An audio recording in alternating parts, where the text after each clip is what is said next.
పూరా local. Welcome to పూరా local. Dubai international stadium వేదికగా ఆదివారం ఆసియా కప్ ఫైనల్ జైత్రయాత్ర మొదలు కానుంది. చిరకాల ప్రత్యర్థులైన భారత్ పాకిస్తాన్ జట్లు టైటిల్ కోసం తలపడుతున్నాయి. ఈ ఎడిషన్లో మూడోసారి రెండు జట్లు ఎదురుపడడం ప్రత్యేకంగా నిలిచింది. టోర్నీ అంతా అజేయంగా కొనసాగిన టీమిండియా ఫేవరెట్గా బరిలోకి దిగుతుండగా తడబడిన చివరకు ఫైనల్ చేరిన పాకిస్తాన్ను తక్కువ అంచనా వేయలేమని నిపుణులు అంటున్నారు. ఇక జట్టు విజయాల్లో యంగ్ ఓపెనర్గా ఉన్న అభిషేక్ శర్మ కీలక పాత్ర పోషించాడు. 6 మ్యాచ్ల్లో 309 రన్స్తో టాప్ స్కోరర్గా నిలిచిన అతడు విధ్వంసకర ఫామ్లో ఉన్నాడు. అయితే ఫైనల్లో అతను విఫలమైతే మిడిల్ ఆర్డర్ కీలక బాధ్యత వహించాల్సి ఉంటుంది. కెప్టెన్ సూర్యకుమార్ యాదవ్ నాయకత్వంలో మెరుస్తున్న బ్యాటింగ్లో తడబడుతున్నాడు.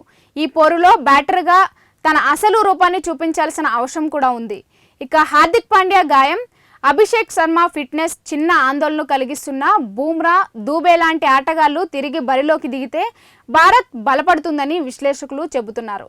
మొత్తానికి పాకిస్తాన్పై మూడోసారి గెలిచి ఆసియా కప్ను కైవసం చేసుకోవడమే టీమిండియా లక్ష్యంగా పెట్టుకుంది.